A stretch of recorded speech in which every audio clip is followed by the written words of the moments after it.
Hello and welcome to Nuts and Bolts. Fantastic to have you here. Thursday comes around so quickly, doesn't it? We've got a fantastic session on for you today. But remember, if you've got any problems, concerns, issues, worries, anything at all that you're looking for a solution for, why don't you ask us here at ask@teamleadertoolkit.com, and we will throw a video together just like this one, and we'll hopefully get it to you in time so that you can get that solution that you're looking for. All right, so without further ado, let's start. So this one today, we're all going to be talking about the 3 questions you should ask so you can continuously improve. So there's 3 key questions that you can ask yourself on a regular basis to make sure that you've got that continuous improvement. And when I talk about improvement, I'm not talking improvement just about us as leaders, improvement in your team members. And that's not just getting them promoted. Yes, that's part of it. It'd be great to see all your team members get promoted because then you're doing your job and developing your people. But it's also about how do you increase their performance as well? How do you get them doing what they're doing even better?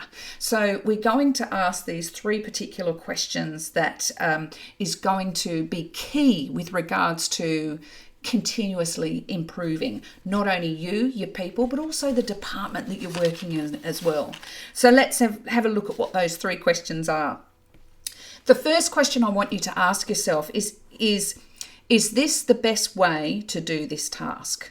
Is this the best way to do this task?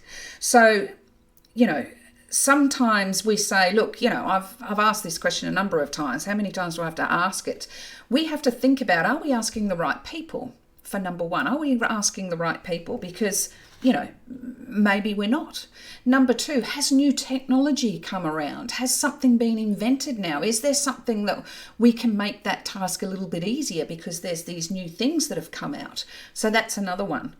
Keeping up with, publications and articles that are written about your industry might trigger some ways to do that particular task better. So these are questions that you need to ask yourself on a regular basis. If you've asked it once before 7 years ago, then we need to start asking that again.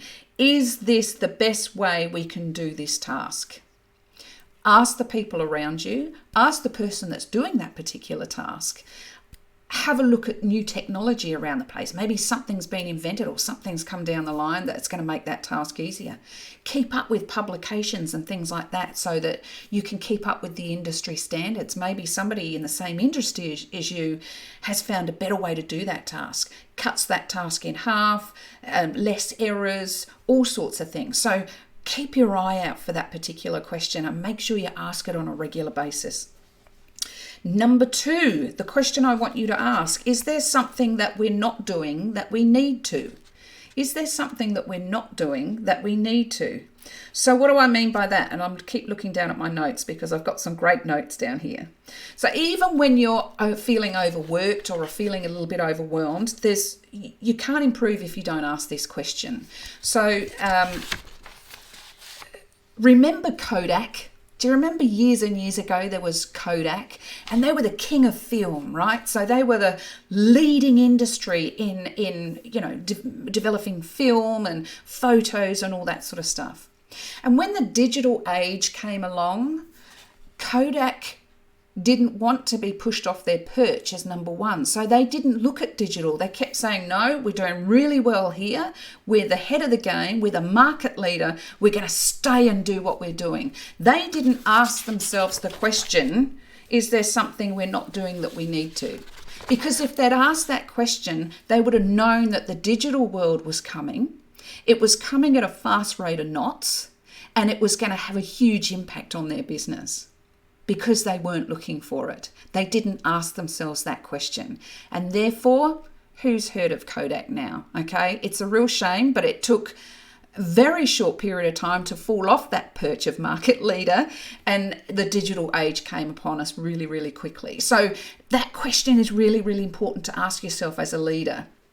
And I'll repeat it again, and I'm looking at my notes because I don't want to get it wrong.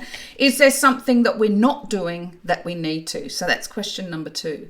Question number 3, just as important. Is there something that we're doing now that we need to stop? Is there something that we're doing now that we need to stop? Now, I'll tell you about a story that someone told me. It's not my story, it's somebody else's, but I think it's a good one to sort of give you the picture of what I'm talking about. So there was this woman that husband and wife, and they were at home, and she used to cook beautiful hams. So her husband was watching her one day, and she cut the top and the bottom off the ham and then put it in there to bake the ham. And he said, "Why do you cut the top and the bottom off?" And she got a bit cheesed off with him and said, "Look, I always do this. You always love it." He goes, "Yeah, but why do you cut the top and the bottom off?" And it turned out that she said, "Well, my mum always used to do it." So anyway, they both got curious here, and they both went to her mother and said, "Well, why do you chop the top and the bottom of the ham off?"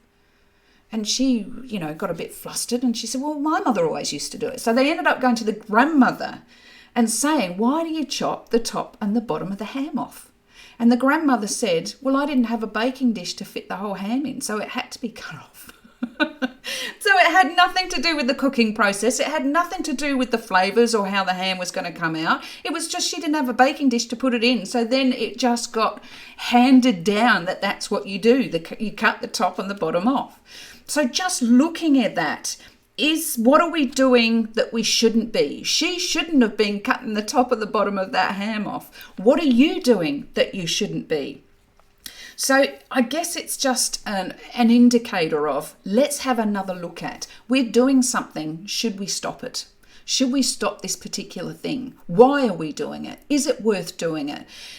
Did we do it in the beginning because that's just the way it had to be done, but now we've got all these pieces of kit and technology, we don't need to do that now. So have a think about those 3 questions. Number 1, is this the best way to do this task? Make sure you're asking the right people. Make sure you're looking at the latest technology, and make sure you're keeping up with industry standards and publications and articles. Number 2, is there something that we're doing is there something that we're not doing that we need to start? So is there something that you need to start doing right now? Remember Kodak? They didn't want to start thinking about digital because they were atop of the king of the castle. They got pulled off that perch really quickly because they didn't ask themselves this question. Number 3, is there something that we're doing now that we need to stop? Remember the ham story. Have you got a ham somewhere that you're dealing with that you don't need to? So I hope those 3 questions help you. And remember, these aren't questions that you have to answer. These are questions you just have to ask and gather the answers from your team, from publications, from technology, from other teams. Look outside your business or department. What are they doing? Just have that authentic curiosity when you ask those questions, and you might be surprised with the answers that you get back. So I hope that helped. 3 questions you can ask to continuously improve, not only you, your people, but also your department and how you're working. Okay, so that's it for today. Hope you enjoyed that. Remember to make sure that you dial in next week. We've got a great session on next week, so make sure you dial in. Until then, I'll see you later. Bye.